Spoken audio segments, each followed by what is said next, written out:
Perspective of forest management in Nepal यसलाई चाहिँ हामीले 5 भागमा हेर्न सक्छौँ। बिफोर 1950, 1950 टु 1975, 1975 देखि 86 सम्म, अनि 1986 देखि 2008 सम्म, अनि 2008 देखि अनवर्ड्स। अनि बिफोर 1950 को कुरा गर्ने हो भने चाहिँ 1950 भन्दा अगाडि चाहिँ कुनै पनि जेनरल फरेस्ट लहरू एक्जिस्ट थिएन के त्यो हाम्रो नेसनल फरेस्ट म्यानेजमेन्ट गर्नलाई। अनि त्यो फरेस्ट ल एक्जिस्ट नभएपछि राणाहरूले चाहिँ फरेस्टलाई आफ्नो प्राइभेट प्रोपर्टी ठान्थ्यो हैन। अनि त्यो फरेस्टलाई चाहिँ पावरफुल पिपुलहरू हुन्छ नि, पावरफुल इलाइट्स, गभर्नमेन्ट इम्प्लोइजहरू एन्ड ल्यान्डलर्ड्सहरूलाई यिनीहरूलाई चाहिँ डिस्ट्रिब्युट गरिदिन्थ्यो कि तालुकदारी, बिर्ता, जागिरको रूपमा। अनि जुन यो फरेस्ट ल्यान्ड छ नि त्यो फरेस्ट ल्यान्ड चाहिँ एग्रिकल्चर ल्यान्डमा कन्भर्जन गरिदिन्थ्यो कि तिनीहरूले। अनि बाहना के हुन्थ्यो भने ट्याक्स कलेक्सन गर्ने। अनि त्यो काटेको रुखहरू चाहिँ के अरे इन्डियालाई अनि इस्ट इन्डिया कम्पनी भन्थे त्यो ब्रिटिस इन्डियालाई बेच्थ्यो, जसबाट तिनीहरूले चाहिँ त्यो रेलवेको पटरीहरू बनाउँथ्यो कि रेलवे स्लिपर्सहरू। अनि यिनीहरू चाहिँ नराम्रो हुन्थ्यो नि, राम्रो के थियो भने त्यतिखेर त्यो वाटर रिसोर्सहरू हुन्छ नि, अनि टेम्पल्सहरू हुन्छ नि, अनि इम्पोर्टेन्ट एरियाहरू त्यस्तोतिरको रुखहरू चाहिँ काट्न दिँदैन थियो। त्यस्तोतिरको रुखहरू चाहिँ प्रोटेक्ट गरेर राखेको थियो। अनि त्यस्तो साइडमा काट्यो भने चाहिँ प्रोभिजन अफ फाइन थियो क्या, त्यतिखेर फाइन लाग्थ्यो। अनि आउँछ अब 1950 टु 1975। अनि यसमा के हुन्छ भने चाहिँ रिसोर्सहरू धेरै डिप्लिसन भइसकेको थियो नि त। अनि स्ट्रिक्ट प्रोटेक्सन गरेको थियो त्यतिखेर चाहिँ, strict protection for resource conservation. 1950 मा राणा शासन सक्यो हैन। अनि त्यसपछि 1957 मा चाहिँ प्राइभेट फरेस्ट नेसनलाइजेसन एक्ट आएको थियो। अनि बिर्ता एबोलिसन एक्ट पनि 1957 मै आएको थियो, जसले चाहिँ जति पनि त्यो राणाहरूले बाडेको थियो नि अरूहरूलाई तिनीहरू चाहिँ नेसनलाइजेसन गरेको थियो फरेस्टहरू। अनि त्यतिखेर चाहिँ स्ट्रिक्ट सेन्ट्रिक भएर भन्नाले सेन्टरले नै कन्ट्रोल गर्ने, देशले नै कन्ट्रोल गर्ने, त्यो लोकल पिपुलहरूलाई युज गर्न नदिने भनेर चाहिँ कन्ट्रोल गर्न थालेको थियो। फरेस्ट एक्ट 1961 आयो त्यतिखेर। अनि त्यसले चाहिँ फरेस्ट डिपार्टमेन्टहरूलाई स्ट्रेन्थन गरेको थियो, पावरफुल बनाएको थियो to control high rate of deforestation. जसले गर्दा के भयो भने local people lost their sense of ownership. देशभरिको जनताहरूले चाहिँ त्यसलाई नेगेटिभ रूपमा लिन थाल्यो के सोच्न थाल्यो भने तिनीहरूको traditional right of access and use of resources has been curtailed, जसले गर्दा चाहिँ गभर्नमेन्ट र पब्लिक पिपुलहरूमा कन्फ्लिक्ट हुन थाल्यो क्या त्यति। अनि जसले गर्दा डिफोरेस्टेसन पनि एक्सटेन्सिभ बढ्यो। अनि त्यतिखेर मलेरिया केस पनि धेरै बढिरहेको थियो। अनि मलेरिया इरेडिकेसन प्रोग्राम तराईमा 1950 देखि 1970 सम्म चलाएको थियो, जसले गर्दा चाहिँ बसाइसराई गर्दा चाहिँ फरेस्ट इन्क्रोचमेन्ट र डिफोरेस्टेसन झन् धेरै बढ्यो क्या साउथर्न साइडतिर। अनि सबैतिर त्यसरी फरेस्ट डिग्रेडेसन भइरहेको बेला चाहिँ सिन्धुपाल्चोकमा के भएको थियो, थोकर्पा भिलेज भन्ने थियो सिन्धुपाल्चोकमा। त्यतिखेरको चेयरपर्सन चाहिँ नील प्रसाद पाण्डे भन्ने थियो। अनि त्यसले चाहिँ हाम्रो वन हामीले आफै जोगाउनुपर्छ भन्ने इनिसिएटिभ सुरु गरेको थियो। अनि 1973 मा चाहिँ एउटा मिटिङ अर्गनाइज गर्यो त्यसले। अनि के डिसिजन गर्यो त्यो मिटिङमा भन्ने गभर्नमेन्टले चाहिँ हाम्रो गाउँको पर्मिसन लिनुपर्छ before numbering and cutting down of any tree in forest. अनि त्यो डिसिजन लिएपछि त्यो चाहिँ सिन्धुपाल्चोकको डिभिजन फरेस्ट अफिसमा फरवर्ड गरिदियो त्यसले। अनि त्यतिखेरको डिएफओ चाहिँ तेजबहादुर सिंह महत भन्ने थियो। अनि त्यसले चाहिँ मिनिस्ट्रीसम्म पुर्यायो, मिनिस्ट्री अफ फरेस्टसम्म। अनि गभर्नमेन्ट अफ नेपाल यानि कि मिनिस्ट्री अफ फरेस्टले त्यतिखेर चाहिँ पर्मिसन दिएको थियो तिनीहरूको लागि 2 वर्षको लागि ट्रायल पिरियड भनेर, ल जोगा भनेर पर्मिसन दिएको थियो 1973 अगस्त 9 को दिन। अनि त्यो सक्सेस भएपछि चाहिँ लेटर त्यो फरेस्टलाई चाहिँ तिनीहरूले रतुवापति बाजाथलो कम्युनिटी फरेस्ट भनेर डिक्लेयर गरेको थियो।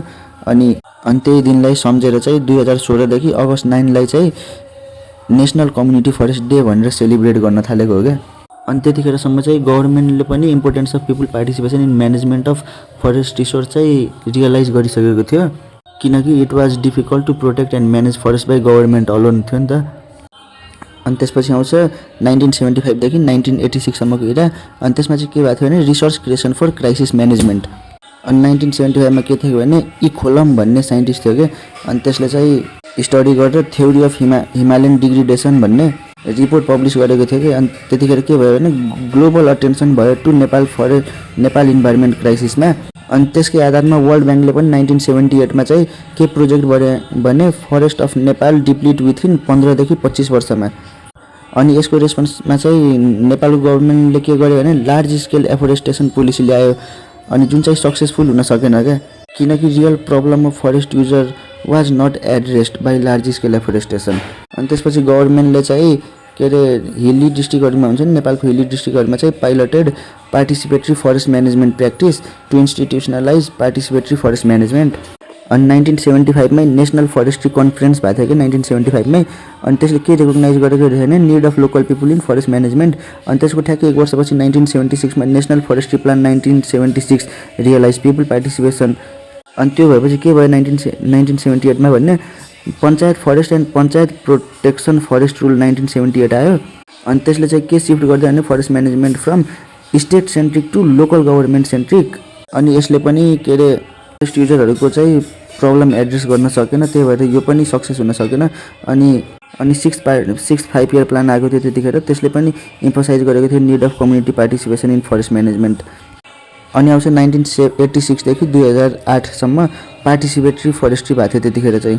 त्यतिखेर चाहिँ गभर्मेन्टले पनि के विश्वास मानिसकेको थियो भने forest cannot be conserve and manage only socio economic need of communities are addressed. अनि 1987 आउँछ होइन, 1987 मा चाहिँ नेसनल कम्युनिटी फरेस्ट वर्कसप भएको थियो कि 1987 मा, जसले चाहिँ सोलिडिफाइड गरेको थियो concept of forest user group, जसले चाहिँ provide strong foundation for master plan of forestry sector 1989। अनि master plan of forestry sector 1988-89 आउँछ होइन, जसले चाहिँ 6वटा प्राइमरी फरेस्ट प्रोग्राम मध्ये कम्युनिटी र प्राइभेट फरेस्टलाई चाहिँ लार्जेस्ट मानेर धेरै प्रायोरिटी दिएको थियो। त्यसपछि आयो फरेस्ट एक्ट 1993 अनि फरेस्ट रेगुलेसन 1995। यसले चाहिँ लिगल्ली इन्स्टिट्युसनलाइज गर्यो कम्युनिटी फरेस्टलाई। अनि यो इन्स्टिट्युसनलाइज भएपछि चाहिँ यसले चाहिँ एक्सपान्सन र डेभलपमेन्ट अफ कम्युनिटी फरेस्टमा नि हेल्प गर्यो, जसले गर्दा चाहिँ हिली रिजनमा चाहिँ फरेस्टहरू रिकभर हुन थालेको थियो। अनि अरू कम्युनिटी बेस्ड फरेस्ट म्यानेजमेन्ट एप्रोचहरू पनि इमर्ज भइरहेको थियो, जस्तै कि लिजल फरेस्ट भयो, रिलिजियस फरेस्टहरू भयो। अनि त्यसपछि तराईमा के अरे कम्युनिटी फरेस्ट सक्सेस हुन सकेको थिएन नि त, त्यही भएर फरेस्ट पोलिसी 2000 ले चाहिँ कोलाबोरेटिभ फरेस्ट म्यानेजमेन्टलाई इम्फसाइज गरेको थियो in Terai and Shivalik to address the need of distant user. अनि यसरी फरेस्ट म्यानेजमेन्ट गर्दै गर्दा चाहिँ युटिलाइजेसन अफ फरेस्ट प्रोडक्टलाई चाहिँ इग्नोर गरेको थियो, जसले चाहिँ डिमान्ड र सप्लाईको ग्यापलाई चाहिँ वाइडन गरेको थियो क्या। अनि आउँछ 2008 अनवर्ड्स ब्रोड बेस्ड नर्मेटिभ डिस्कोर्स। अनि 2008 पछि के भएको थियो भने क्लाइमेट चेन्ज र बायोडाइभर्सिटी कन्जर्भेसन चाहिँ ग्लोबल कन्सर्न भएको थियो त्यतिखेर। अनि तिनीहरूलाई चाहिँ एड्रेस गर्नको लागि चाहिँ फरेस्ट म्यानेजमेन्टै गर्नुपर्छ भन्ने तिनीहरूले हेऱ्यो होइन। अनि forest management seen as a mean to address global problem. अनि 2013 मा चाहिँ मिनिस्ट्री अफ फरेस्ट एन्ड इन्भाइरोमेन्टले चाहिँ के भिजन गरेको थियो भने forest for prosperity, consider forest as a vehicle for economic prosperity. अनि 2014 मा चाहिँ साइन्टिफिक फरेस्ट म्यानेजमेन्ट गाइडलाइन्स पनि आएको थियो, जसले चाहिँ फरेस्ट म्यानेजमेन्ट गर्नमा हेल्प गरिरहेको थियो। अनि फरेस्ट सेक्टर स्ट्र्याटेजी आयो 2016 देखि 2025, जसमा चाहिँ के टार्गेट गरेको थियो भने 50% तराईको 50% अनि हिलको चाहिँ 25% फरेस्ट चाहिँ सस्टेनेबल फरेस्ट म्यानेजमेन्टमा हुनुपर्छ भनेर। अनि फरेस्ट पोलिसी 2019 पनि आएको थियो नि त्यतिखेर। अनि emphasise on active and sustainable forest management for economic prosperity and improvement of forest productivity. तर त्यो साइन्टिफिक फरेस्ट म्यानेजमेन्ट गर्दै गर्दा चाहिँ के नराम्रो पक्ष आयो भने रुखहरू धेरै अनावश्यक रुखहरू काट्न थाल्यो, इम्याचुर रुखहरू काट्न थाल्यो। त्यही भएर चाहिँ गभर्मेन्टले 24 जनवरी 2021 मा यो साइन्टिफिक फरेस्ट म्यानेजमेन्ट गाइडलाइनलाई चाहिँ खारेज गरिदियो। अनि त्यो खारेज गरेर दिगो वन व्यवस्थापनको राष्ट्रिय मापदण्ड 2081 स्वीकृत गर्यो 2081 7 महिना 1 गते यानि कि 81 को कार्तिक 1 गतेमा। अनि फरेस्ट एक्ट 2076 फरेस्ट रेगुलेसन 2079 पनि इनेक्टेड भयो। अनि सामुदायिक वनको मार्गदर्शन 2081 स्वीकृत भयो। अनि दोस्रो राष्ट्रिय वन सम्वर्धन गोष्ठी 2082 वैशाख 27 र 28 गते सम्पन्न भयो। डिभिजन वन अधिकृतको 7औं राष्ट्रिय गोष्ठी 2082 वैशाख 29 र 30 गते सम्पन्न भयो। 82 कै वैशाखमा 27, 28, 29, 30 गते चाहिँ सम्पन्न भएको छ। 27 र 28 गते के भएको छ भने सिल्भी कल्चरल वर्कसप भएको छ। अनि 29 र 30 गते के भएको छ भने डिएफओ वर्कसप भएको छ 7th।